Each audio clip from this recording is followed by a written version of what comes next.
السلام علیکم ورحمۃ اللہ وبرکاتہ نحمدہ ونصلی علی رسولہ الکریم اما بعد فاعوذ باللہ من الشیطان الرجیم بسم اللہ الرحمن الرحیم رب اشرح لی صدری ویسر لی امری واحلل عقدۃ من لسانی یفقهوا قولی اللہم اشرح صدورنا للاسلام وزین اخلاقنا بالقرآن ونور قلوبنا بالقرآن آمین اللہم صلی علی محمد وعلی آل محمد کما صلیت علی ابراہیم وعلی آل ابراہیم انک حمید مجید اللہم بارک علی محمد وعلی آل محمد کما بارکت علی ابراہیم وعلی آل ابراہیم انک حمید مجید۔ الحمدللہ، 5واں پارہ سورۃ النساء اور آیت نمبر ہماری ہے 77 جو سٹارٹ ہو رہی ہے۔ علم تارا، لم کیا نہیں، تارا آپ نے دیکھا، الذین ان لوگوں کی طرف،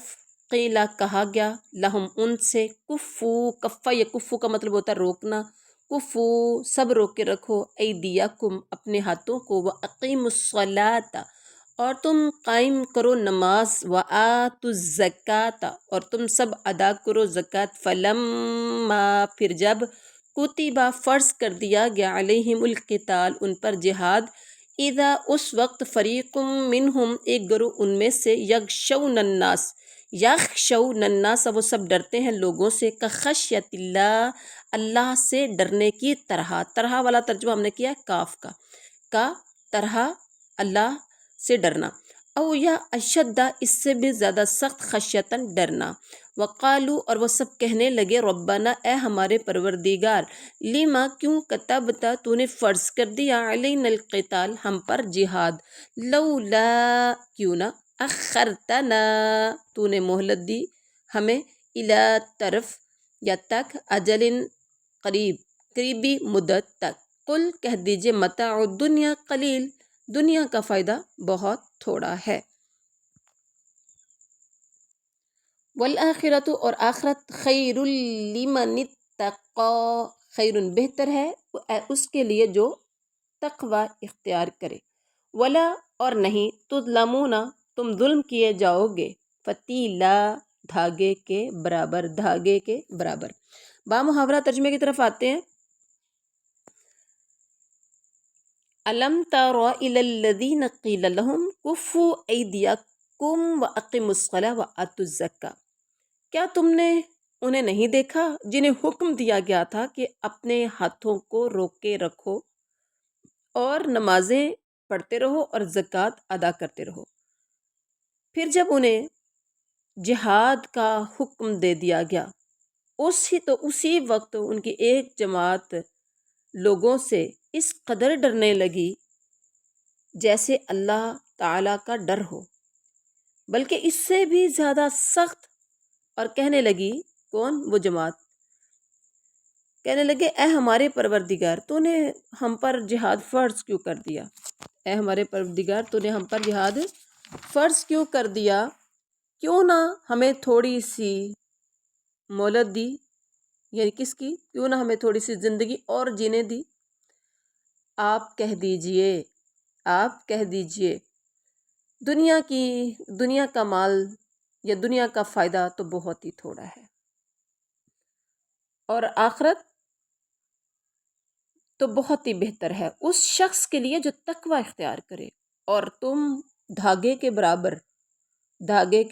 برابر بھی تم پر ظلم نہیں کیا جائے گا۔ اللہ اکبر۔ اب اس آیت کریمہ میں دیکھیے، مکے میں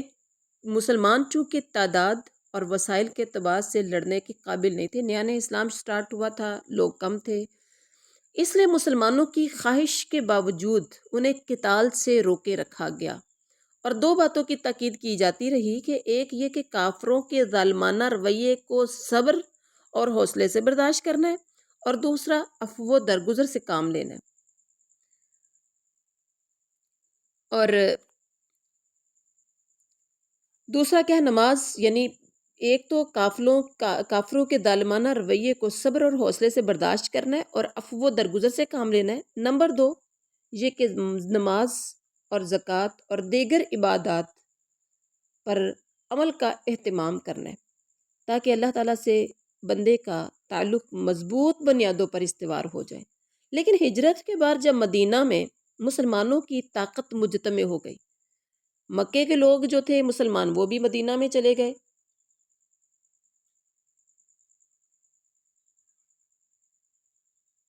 اور جب وہ اور مدینہ کے لوگ بھی کافی مسلمان ہو گئے تو ہوا کیا، مسلمانوں کی طاقت اکٹھی ہو گئی، اور جب مسلمانوں کی طاقت اکٹھی ہوئی تو اللہ تعالیٰ کا حکم آ گیا کہ اب تم جہاد کرو۔ یعنی اس پر آیت میں جب جہاد کی اجازت دی گئی تو بعض لوگوں نے کمزوری اور پس ہمتی کا اظہار کیا، اور اب اس آیت کریمہ میں مکی دور کی ان کی وہ آرزو یاد دلا کر کہا جا رہا ہے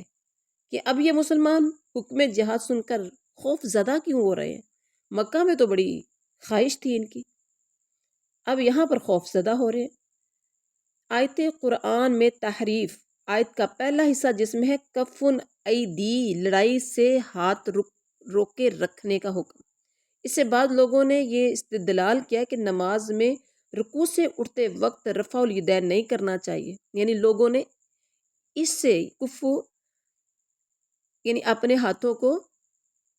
روکے رکھنا، کفو ایدیکم، کچھ لوگوں نے اس سے دلیل دیا کہ جی نماز میں ہاتھ روکے رکھنا یعنی رفع الیدین نہیں کرنا چاہیے، کیونکہ اللہ تعالیٰ نے قرآن میں نماز کی حالت میں ہاتھوں کو روکنے کا حکم دیا۔ یہ ایک انتہائی غلط قسم کی دلیل ہے، ان کے لیے یہ درست نہیں ہے کہ وہ اسے غلط معنی نکالیں، بلکہ کیا ہے، یہ جہاد سے اپنے ہاتھوں کو روکنے کا مسئلہ ہے۔ الم تر الذین قیل لہم کفوا ایدیکم واقیموا الصلاۃ، اور تم نماز کرو، یہ الگ ہے، ٹھیک ہے۔ کفوا ایدیکم یہاں پر جہاد کے بارے میں کہا جا رہا ہے۔ بہرحال کہ تم نے اب اپنے ہاتھوں کو کیوں روک لیا ہے، اور تم ایسے ڈر رہے ہو جیسے اللہ سے ڈرنا ہو۔ بہرحال، اور اللہ تعالیٰ کیا کہتے ہیں، وہ کیا کہتے ہیں، کافر لوگ کیا کہتے ہیں کہ اے ہمارے پروردگار، تو نے ہم پر جہاد فرض کیوں کیا، کیوں ہمیں تھوڑی سی زندگی اور نہ جینے دی۔ اس کا دوسرا ترجمہ یہ بھی کیا گیا کہ اس حکم کو کچھ اور مدت کے لیے مؤخر کیوں نہ مؤخر کر دیا جاتا، اور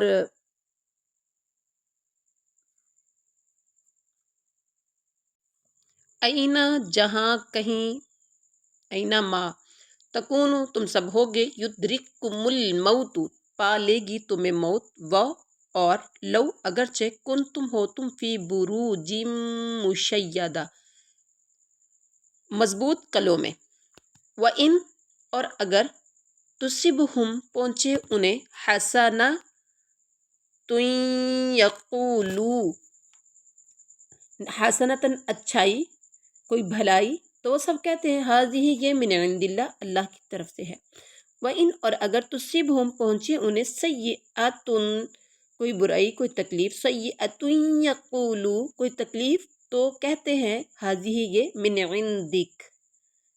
یہاں پر چھوٹا سا تو ہے، یہ وقف مطلق کی علامت ہے، یہاں ٹھہرنا ضروری ہے۔ حاضی من عندک یہ آپ کی طرف سے ہے، آپ کی وجہ سے ہے۔ قل کہہ دیجئے کل من عند اللہ،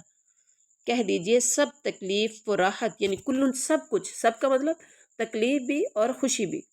اللہ کی طرف سے ہے۔ فمالی تو کیا ہو گیا ہے، ہؤلاء القومی اس قوم کے لوگوں کو، لا نہیں، یکادون قریب، یفقہون کہ وہ بات کو سمجھ سکیں، یفقہون سمجھ سکے، حدیثہ بات کو۔ اب بامحاورہ ترجمہ کی طرف آتے ہیں۔ اینما تکونوا یدرککم الموت ولو کنتم فی بروج مشیدہ، تم جہاں کہیں بھی ہوگے تمہیں موت پا لے گی، اگرچہ تم مضبوط قلعوں میں ہی کیوں نہ بند ہو۔ اللہ اکبر۔ اور اگر انہیں پہنچے کوئی اچھائی، کوئی بھلائی، تو کہتے ہیں یہ اللہ کی طرف سے ہے، اور اگر انہیں پہنچے کوئی تکلیف، کوئی پریشانی، کوئی دکھ، تو کہتے ہیں یہ آپ کی طرف سے ہے، آپ کی وجہ سے ہے۔ کہہ دیجئے سب کچھ اللہ کی طرف سے ہے۔ تو پس کیا ہو گیا اس قوم کے لوگوں کو کہ وہ کیا ہو گیا ہے اس قوم کے لوگوں کو کہ کوئی بات سمجھنے کے قریب بھی نہیں ہے۔ اللہ اکبر۔ پہلا نمبر یہاں پر جو بتایا گیا کہ تم جہاں کبھی کہیں بھی ہوگے، مضبوط قلعوں میں ہی کیوں نہ چلے جاؤ، مضبوط قلعوں میں بھی موت تمہیں آ جائے گی۔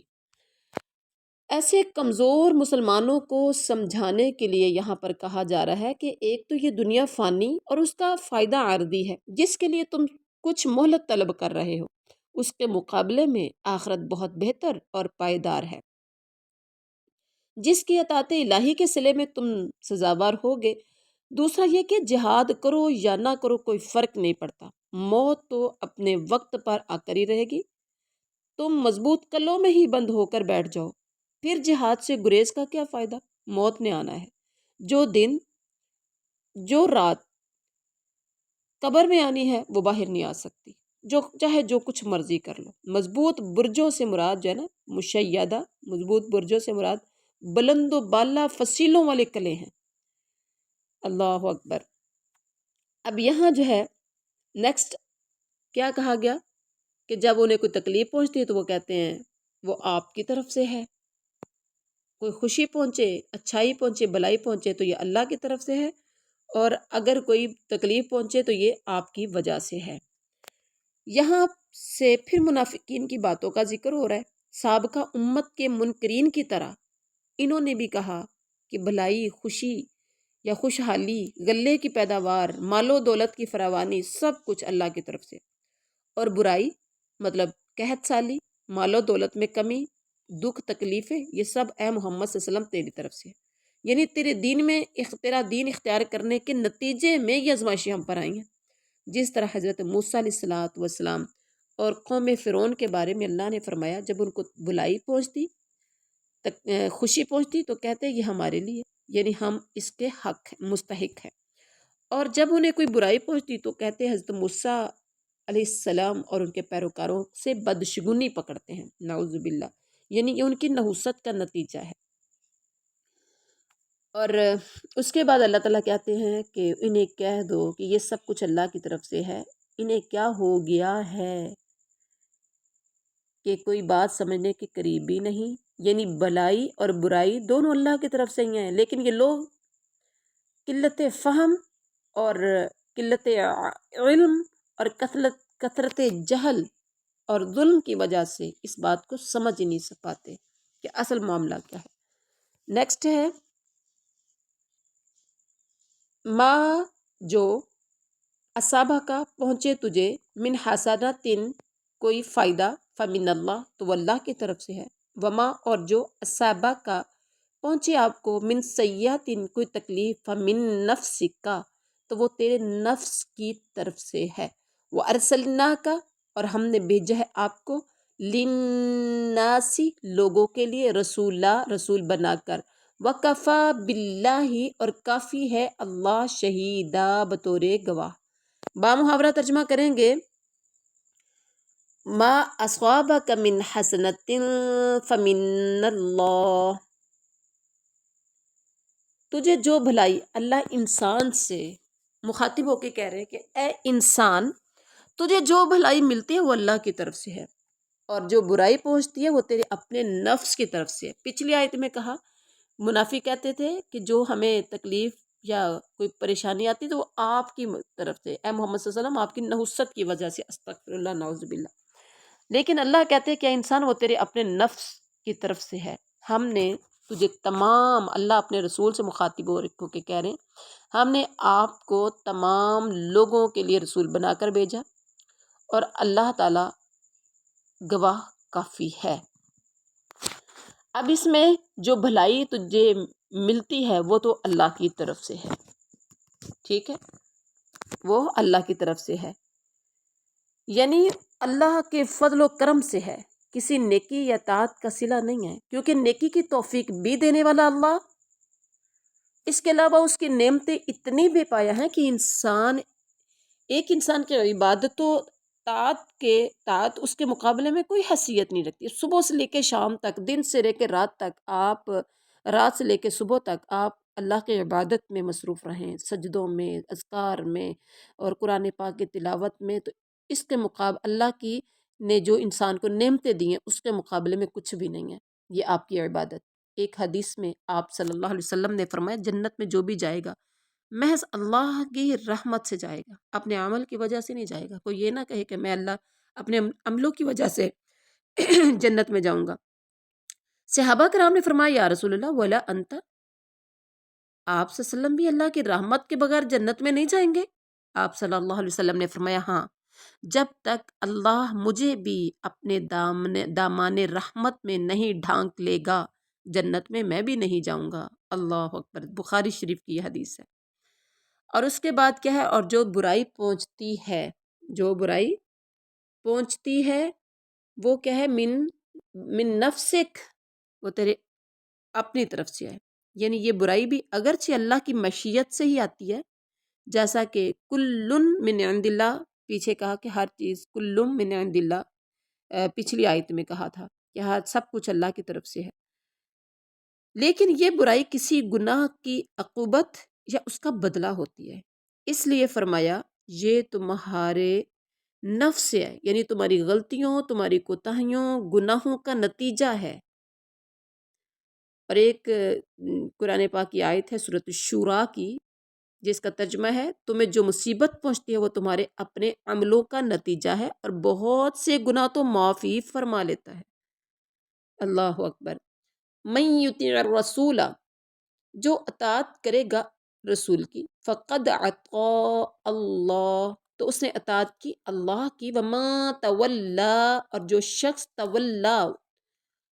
منہ موڑ لے، فما، تو نہیں، ارسلنا کا، ہم نے بھیجا آپ کو، علیہم، ان پر، حفیظہ، نگبان بنا کر۔ با محاورہ ترجمہ کی طرف آتے، من یطیع الرسول فقد اطاع اللہ، اس رسول صلی اللہ علیہ وسلم کی جو اطاعت کرے اسی نے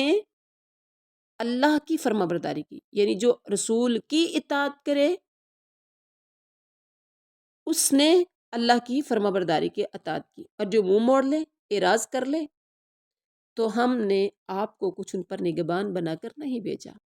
وَيَقُولُونَ، اور وہ کہتے ہیں، وَيَقُولُونَ، اور وہ کہتے ہیں، طاعتن، طاعتن، طاعتن کا مطلب آپ کی اطاعت قبول ہے، فَإِذَا، پھر جب، بردو، سب چلے جاتے، من عندک، آپ کے پاس سے، بیتا، تو رات کو مشورہ کرتا ہے، طائفۃ منہم، ایک گروہ ان میں سے، غیر الذی، اس کے علاوہ جو، تقولو، آپ کہتے ہیں، واللہ، اور اللہ، یکتب، لکھ لیتا ہے، ما یبیتون، جو رات کو مشورہ کرتے ہیں، فاعرض، تو آپ اعراض کیجئے، عنہم، ان سے، وتوکل، اور بھروسہ کیجئے، علی اللہ، اللہ تعالی کی ذات پر، وکفا، اور کافی ہے، باللہ، اللہ، وکیلا، کارساز۔ با محاورہ ترجمہ، وَيَقُولُونَ طَاعَةٌ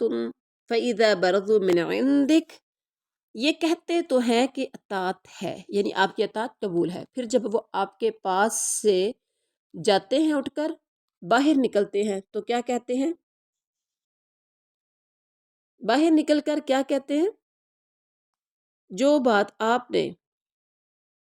ہاں، آپ کے پاس سے اٹھ کر باہر نکلتے ہیں، تو ان میں سے ایک جماعت، بیت طائفۃ منہم، ان میں سے ایک جماعت، ایک گروہ،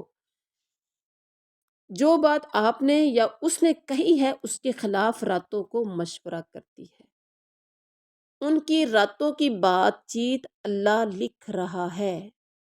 ان کی راتوں کی بات چیت، ان کے مشورے اللہ لکھ رہا ہے،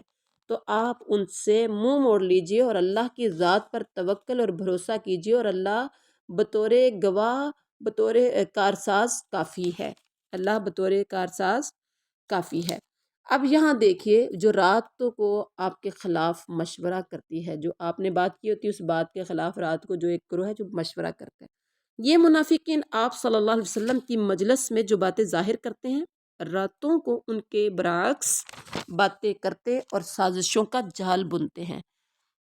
منہ پہ بیٹھ کے، سامنے بیٹھ کے کہتے ہیں جی آپ کی اطاعت قبول ہے، جی جو کہیں گے آپ کا حکم سر آنکھوں پر، آپ صلی اللہ علیہ وسلم کی ساری باتیں سن کے، اور راتوں کو جب اٹھ کے جاتے ہیں تو پھر کیا کرتے ہیں، سازشوں کا جال بچھانا شروع ہو جاتے ہیں۔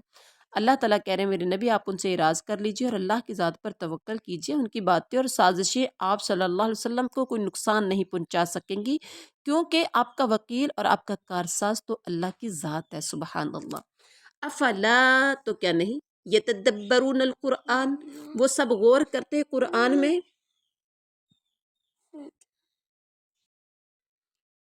کیا وہ سب تدبر یعنی غور نہیں کرتے قرآن میں؟ وَلَوْ، اور اگر کانا ہوتا، من عندی غیر اللہ، من سے عندی طرف، غیر اللہ اللہ کے علاوہ سے، لوجدو تو یقیناً وہ سب پاتے، فی اس میں، فی اختلافاً کثیرا، اس میں اختلاف بہت۔ با محاورہ ترجمہ کی طرف آتے ہیں، افلا یتدبرون القرآن، کیا ہے؟ کیا یہ لوگ قرآن میں غور و فکر نہیں کرتے؟ اگر یہ اللہ کے سوا، اگر یہ اللہ کے سوا کسی اور کی طرف سے ہوتا تو یقیناً اس میں بہت کچھ اختلاف پاتے۔ اب اس آیت کریمہ میں قرآن کریم سے رہنمائی حاصل کرنے کے لیے اس میں غور و تدبر کی تاکید کی جا رہی ہے، اور اس کی صداقت جانچنے کے لیے ایک معیار بھی بتایا جا رہا ہے کہ اگر یہ کسی انسان کا بنایا ہوا کلام ہوتا جیسے کہ کفار کا خیال ہے، تو اس کے مضامین اور بیان کردہ واقعات میں تعارض ہوتا، کیونکہ ایک تو یہ کوئی چھوٹی سی کتاب نہیں ہے، بلکہ یہ ایک ضخیم مفصل کتاب ہے جس کا ہر حصہ اعجاز و بلاغت میں ممتاز ہے، حالانکہ انسان کی بنائی ہوئی بڑی تصنیف میں زبان کا معیار، اس کی فصاحت و بلاغت قائم نہیں رہتی۔ دوسرا، اس میں پچھلی قوموں کے واقعات بھی بیان کیے گئے ہیں جنہیں اللہ علام الغیوب کے سوا کوئی اور نہیں بیان کر سکتا۔ نمبر 3، ان حکایات و قصص میں نہ باہمی تعارض ہے اور نہ ہی ان کا چھوٹے سے چھوٹا کوئی جزیہ قرآن کی کسی اصل سے ٹکراتا ہے۔ حالانکہ ایک انسان گزشتہ واقعات بیان کرے تو تسلسل کی کڑیاں کہیں نہ کہیں آ کر ٹوٹ جاتی ہیں اور ان کی تفصیلات میں تعارض واقع ہو جاتا ہے۔ قرآن کریم کے ان تمام انسانی کوتاہیوں سے مبرہ ہونے کے صاف معنی یہ ہے کہ یہ کلام الہی ہے جو اس نے فرشتے کے ذریعے اپنے آخری نبی حضرت محمد الرسول اللہ صلی اللہ علیہ وسلم پر نازل فرمایا۔ نیکسٹ آیت ہے فَإِذَا وَإِذَا، اور جب جاءہم آئے ان کے پاس، امرم کوئی معاملہ، من الامر امرم من الامن امن کا، امن کا، اول خوف یا خوف یعنی ڈر کا، اذاعوا وہ سب مشورہ، تو وہ سب اذاعوا مشہور کر دیتے ہیں بھی اسے، ولم ردوہ ولو، اور اگر وہ سب وَإِذَا، ہاں ولو، اور اگر ردوہ وہ سب پہنچاتے اسے الرسول رسول کی طرف سے، وَإِلَىٰ اور طرف اولی الامر صاحب اقتدار کی، منہم ان میں سے۔ اب یہاں پر نا ہم نے تقریباً 4-5 اسباق سے ہم نے مدات کی قواعد سٹارٹ کیے ہوئے۔ مدات میں ایک ہم نے پڑھا مد واجب کا اور ایک پڑھا مد جائز کا، ٹھیک ہے؟ مد واجب اور مد جائز کو آپ غور سے ذرا دیکھا کریں، جہاں بھی مثالیں آ جائیں، ٹھیک ہے، تو آپ ان کو دیکھ لیا کریں، کیونکہ اتنا ٹائم نہیں ہوتا کہ بار بار ان کو آپ کو یاد دہانی۔ تو یہاں پر یہ دیکھیے الا اولی الامر، یہ مد جائز کی مثال ہے، اور منہم ان میں سے، لعالم تو البتہ جان لیتے اسے وہ لوگ، یستنبطونہ وہ سب صحیح نتیجہ اخذ کر سکتے ہیں اسے، منہم ان میں سے، ولو اور اگر لا نہ ہوتا، فضل اللہ اللہ کا فضل، علیکم تم پر، ورحمتہ اور اس کی رحمت، لتبعتم الشیطان تو ضرور پیچھے لگ جاتے تم شیطان کے، مگر قلیلہ تھوڑے لوگ بچتے۔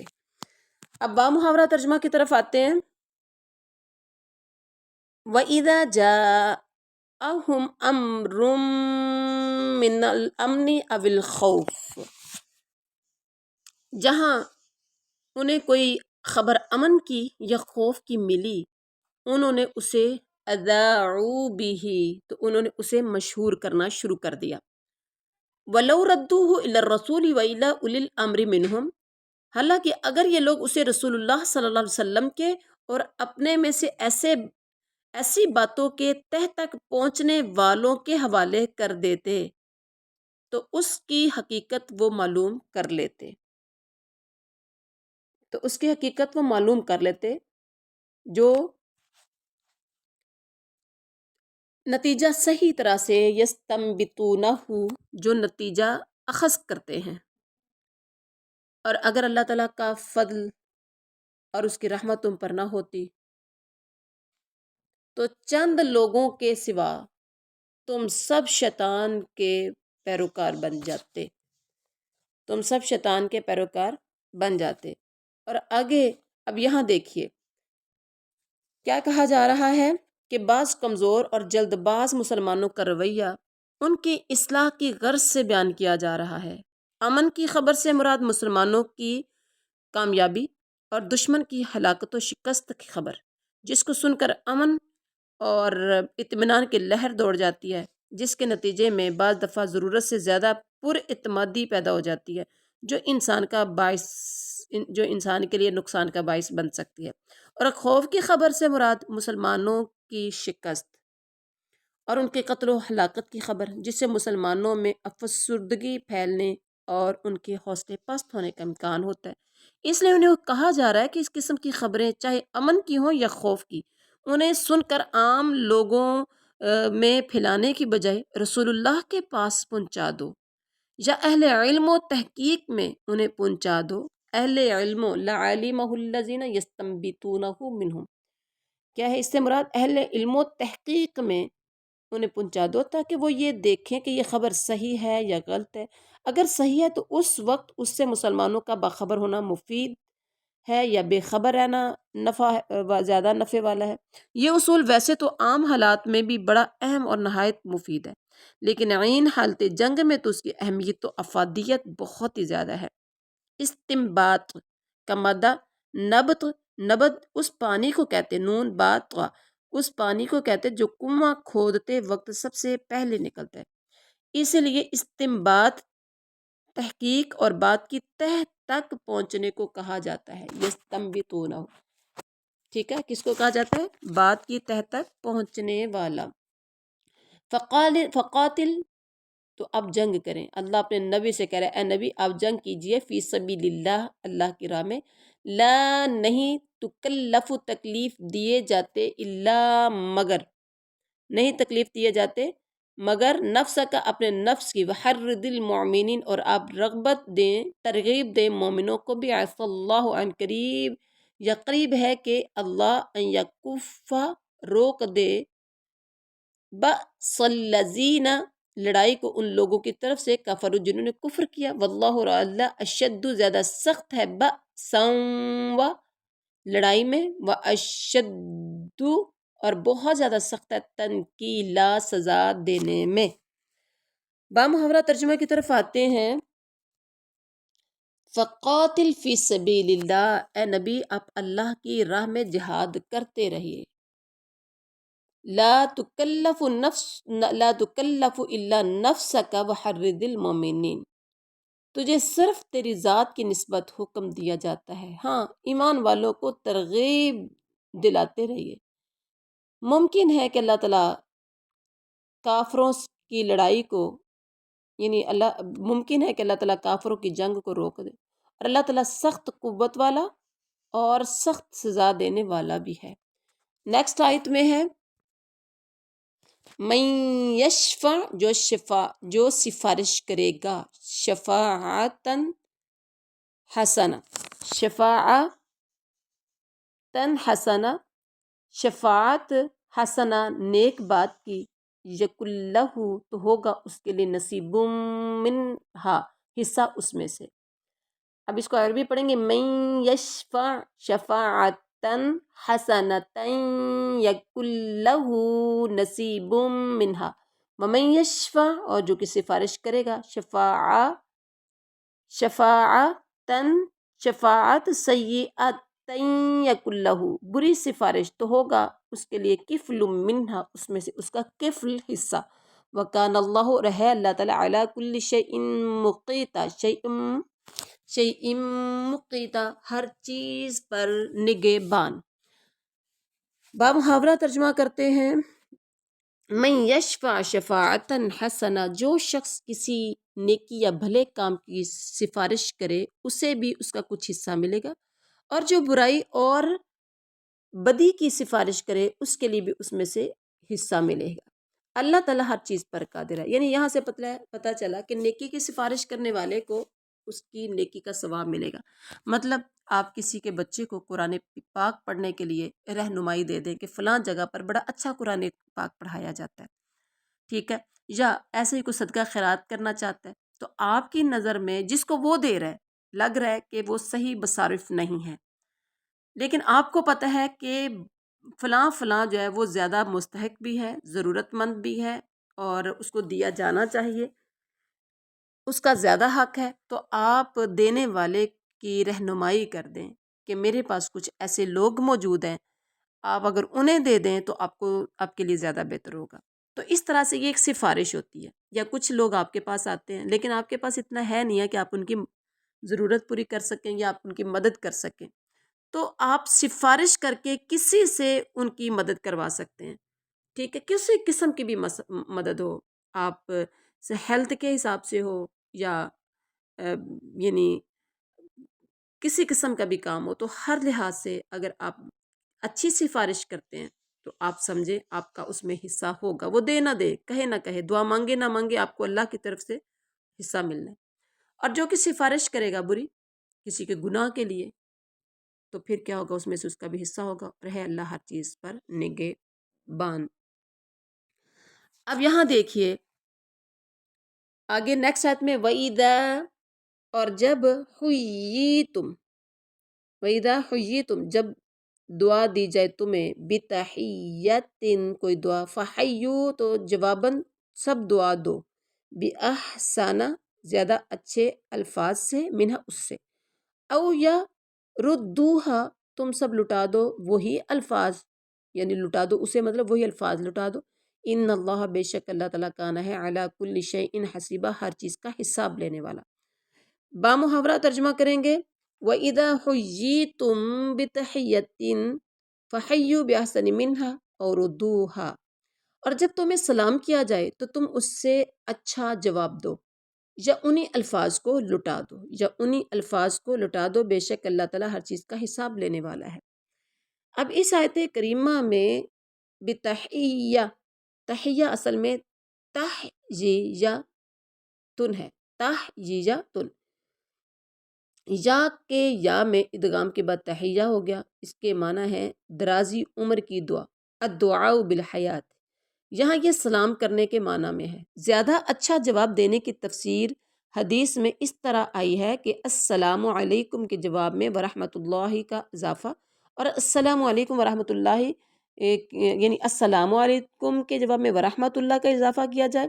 اور السلام علیکم ورحمۃ اللہ کے جواب میں وبرکاتہ کا اضافہ کیا جائے، اور کوئی کہے اگر السلام علیکم ورحمۃ اللہ وبرکاتہ تو پھر اضافے کے بغیر انہی الفاظ میں جواب دیا جائے، کیسے، وعلیکم السلام ورحمۃ اللہ وبرکاتہ۔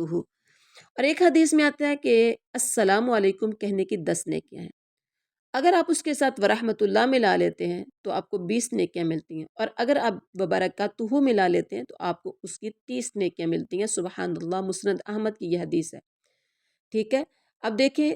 آپ ایک بار کسی کو سلام کریں آپ کو 30 نیکیاں ملتی ہیں، نیکی گر چھوٹی بھی ہو تو ہلکا نہ جان، رب کو تو بخشش کے لیے کوئی بہانہ چاہیے۔ اچھا یاد رہے یہ حکم مسلمانوں کے لیے، یعنی ایک مسلمان جب دوسرے مسلمان کو سلام کرے، لیکن اہل ذمہ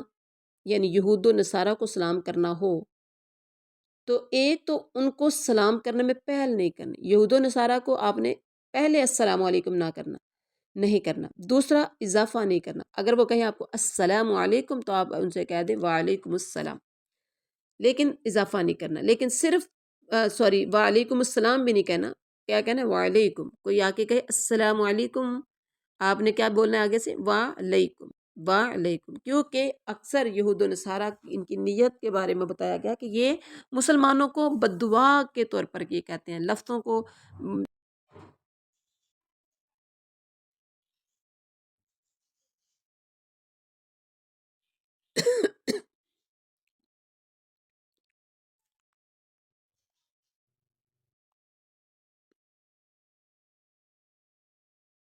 اللہ اللہ تعالیٰ وہ ذات ہے، لا الہ الا ہو، کہ اللہ کے سوا کوئی معبود نہیں، صرف وہی، لیجمعنکم، البتہ وہ ضرور جمع کرے گا تمہیں، الی یوم القیامہ، قیامت کے دن کی طرف، لا ریب فی، جس میں کوئی شک نہیں۔ ومن اصدق، اور کون زیادہ سچا ہے، من اللہ، اللہ سے بڑھ کر، حدیثہ، بات میں، حدیثہ، بات میں۔ اب با محاورہ ترجمہ کیا ہے کہ اللہ لا الہ الا ہوا، اللہ کے سوا کوئی سچا معبود نہیں ہے، البتہ ضرور وہ تمہیں قیامت کے دن اکٹھا کرے گا۔ وہ کون سا قیامت کا دن جس میں کسی قسم کا کوئی شک و شبہ نہیں ہے۔ ومن اصدق من اللہ قیلا، اللہ تعالیٰ کی ذات سے زیادہ سچی بات کس کی ہو سکتی ہے؟ اللہ کے علاوہ سچی بات کسی کی نہیں ہو سکتی۔ تو یہ تھا آج کا ہمارا سبق۔ سبحان ربک رب العزت عما یصفون وسلام علی المرسلین والحمد للہ رب